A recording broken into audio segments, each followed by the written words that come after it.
The sun was just beginning to rise over the city of New Orleans, casting a warm glow on the streets still damp from the night's rain. Inside the 14th precinct, a change was coming, one that would shake the department to its core. Richard Nelson sat in his car across the street from the precinct, gripping the steering wheel as he took a deep breath. At 48 years old, he was a man who had seen it all. 2 decades in law enforcement had taught him that the most dangerous battles weren't always fought in the streets, they were fought inside the very institutions meant to uphold justice. Today was his first day as the new chief of police, and he had no intention of walking in with a grand speech or a formal introduction. He had a different plan, one that would expose the true nature of the department he was now in charge of. Dressed in a plain hoodie and jeans, Richard stepped out of his car and walked toward the station. He wanted to see how his officers treated the people they were supposed to protect, without the weight of his title influencing their behavior. The moment he stepped inside, the atmosphere felt off, conversations hushed, side glances were exchanged, and a few officers barely concealed their disdain. It didn't take long before trouble found him. Officer Daniels, a burly man in his early 30s with a buzz cut and an ever-present sneer, was the first to approach. "You lost, old man?" Daniels smirked, stepping in Richard's path. "This ain't a public lounge. You got business here?" Richard remained calm, his hands in his pockets. "Just checking out the place," he said casually. "Heard a lot about this precinct. Thought I'd see it for myself." Daniels scoffed. "A lot of people hear things about us. Doesn't mean they belong here." He leaned in slightly, his tone dropping. "You don't look like you belong here, either." Richard's jaw tightened, but he kept his expression neutral. "Why's that?" Daniels shrugged, a glint of arrogance in his eyes. "You ask too many questions. You got ID?" Before Richard could respond, Daniels roughly grabbed his arm, pushing him back a step. "Whoa, easy there," Richard said, keeping his voice level. "I didn't know asking questions was a crime."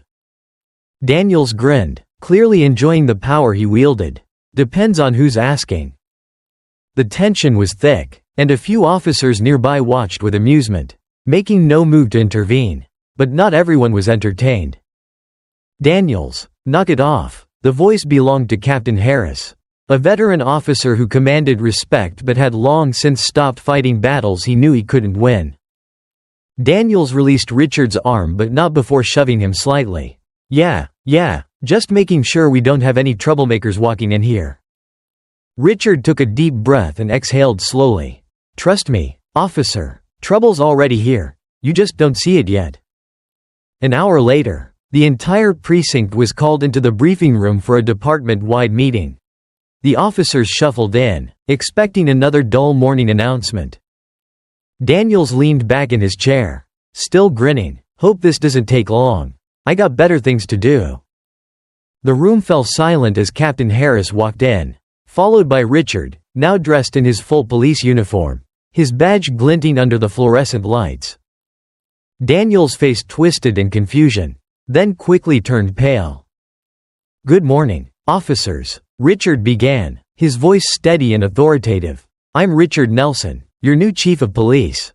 I've spent the last 20 years working in departments across the country, fixing what's broken, and let me tell you, what I've seen today. This department has a lot of work to do." A few murmurs rippled through the room, some officers shifting uncomfortably. Daniels, however, was frozen in place. Richard's gaze locked onto him. "Officer Daniels, you had a lot to say earlier. Would you like to repeat any of it now?" Daniels swallowed hard but said nothing. Richard nodded. "That's what I thought." Then, his expression hardened. "Let me make something clear to all of you. I will not tolerate corruption, disrespect, or abuse of power under my command. If you think your badge gives you the right to mistreat people, you're in the wrong place."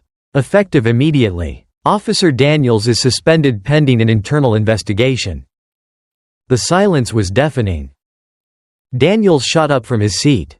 "You can't do that. I just did." Richard cut him off. "And if anyone else thinks they can get away with the same behavior, I suggest you clean up your act, because I'm watching." The months that followed were not easy. The culture of the department had been rooted in years of unchecked power. But Richard wasn't here to make friends, he was here to fix a broken system. Captain Harris, initially skeptical, slowly came around. "You're making waves, Nelson. Some people don't like it." Richard smirked. "Good, that means I'm doing something right." Not all officers resisted change. Officer Reyes, a younger recruit who had once stayed silent in the face of misconduct, stepped up. "Chief, I want to help. I've seen things in this department I wasn't proud of. But I want to do the right thing." Richard nodded. "Then let's get to work." The department saw gradual but undeniable change.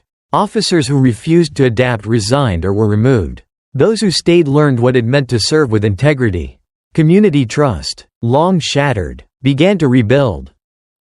And as for Daniels, his suspension turned into termination after an investigation revealed a history of misconduct. He left the department in disgrace, a reminder that no one was above accountability. One evening, as Richard left the station, he looked out at the city, his city now. Change wasn't easy, and the fight wasn't over. But for the first time in years, he felt something he hadn't felt in a long time.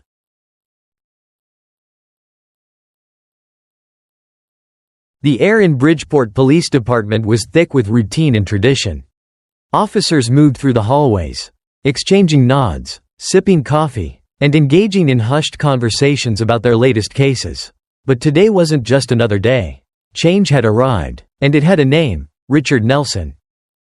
At 47, Richard was a seasoned law enforcement officer with over 2 decades of experience. He had seen the best and worst of the badge, and he knew the toxic culture embedded in certain precincts. That's why he had taken the job as the new chief of police in Bridgeport, a city plagued by allegations of misconduct, distrust between the force and the community, and officers who thought they were above the law. But Richard wasn't here to make friends. He was here to clean house. Richard had always believed that the best way to understand a department was to see it from the ground level. So, before making his presence known, he decided to walk into the precinct as a civilian. Dressed in a simple button-down shirt and jeans, he strolled through the front doors, observing everything. The first red flag appeared within moments. Officer Daniels, a man in his mid-30s with a buzz cut and a permanent scowl, was posted near the front desk. He barely looked up as Richard approached. "What do you want?" Daniels asked, his tone laced with disinterest. "I'm here to speak with the chief," Richard responded evenly. Daniels snorted. "Good luck with that. Chief's a busy man. You got an appointment?" Richard shook his head. "Didn't know I needed one." Daniels sized him up, his gaze flickering with something unreadable. "Figures. You people always think you can just walk in here and demand things." Richard kept his face neutral. But inside, his blood simmered. He knew exactly what Daniels meant. "Just have a seat," Daniels muttered, "or don't, doesn't really matter to me." Richard sat. 15 minutes passed, then 30. Officers walked by, glancing at him but saying nothing. Daniels seemed to enjoy the power trip, chatting with his colleagues while Richard remained waiting. Finally, Captain Harris, a grizzled officer in his late 50s, stepped into the lobby and frowned when he saw Richard. "Who are you waiting for?" Richard stood, fixing his gaze on Harris. "I'm here to meet with the chief." Harris looked at Daniels. "Why didn't you let him in?" Daniels shrugged, said he didn't have an appointment. Harris' frown deepened before turning back to Richard. "And you are?" Richard pulled out a neatly folded letter from his pocket and handed it over. Harris opened it and scanned the contents. His face paled, his eyes darted back to Richard. "Sir," Harris said, his voice suddenly more respectful. "Right this way." Daniels, still lounging in his chair, looked confused. "What's going on?" Harris shot him a glare. "Get back to work, Daniels." As Richard followed Harris into the back office, he didn't miss the look of dawning realization on Daniels' face. The game had just changed. As soon as they entered the chief's office, Harris shut the door and exhaled. "I apologize for that, Chief Nelson. They weren't expecting you today." Richard took a seat. That much was obvious. Harris hesitated before speaking again. This department, it's been running a certain way for a long time. Some officers, he paused. Some officers have gotten used to things being a certain way. I noticed. Silence stretched between them before Richard leaned forward. I want every officer in this department in the briefing room in 1 hour. Harris nodded. Understood. An hour later, the briefing room was packed. Officers lined the walls, some whispering, others standing with arms crossed. At the front stood Richard, calm but commanding. My name is Richard Nelson, he began. As of today, I am your chief of police. A ripple of murmurs spread through the room. Richard continued. I've taken this job for one reason, to clean up this department. Some of you do your jobs honorably. Others, his gaze flicked to Daniels, who sat in the back with his jaw clenched. Others have forgotten what it means to serve and protect. Silence. Effective immediately. We will be conducting an internal review of this department. Officers found guilty of misconduct will face consequences. There will be no more looking the other way. No more backroom deals. If you abuse your power, you will answer for it. The tension in the room became suffocating. Daniel's face turned red. This is ridiculous, he muttered. Richard turned his full attention to him. Something to say, officer? Daniels scoffed. Yeah, we don't need some outsider coming in here acting like he knows better than us. Richard nodded slowly. You mean someone who sees the problem for what it is? Daniel's fists clenched. With all due respect, sir, we don't need fixing. Richard took a step closer. Really? Because from where I'm standing, we need it more than ever. He let the words hang in the air before turning back to the room. For those of you who are here to serve the people with integrity, I have your back. For those of you who think this department is your personal playground, he leveled his gaze at Daniels. You won't last long. In the months that followed, Richard's presence sent shockwaves through the department. Officers once untouchable were being held accountable. Internal affairs had a steady stream of complaints finally being addressed. Daniels, after multiple infractions, was suspended. His supporters dwindled, some resigning, others finally falling in line. Meanwhile, Officer Reyes, a younger cop who had once stayed silent, found his voice. Inspired by Richard's leadership, he began speaking up against the corruption that had festered for so long. The department wasn't perfect, change was painful, and resistance was fierce, but for the first time in years, Bridgeport PD was becoming something it hadn't been in a long time.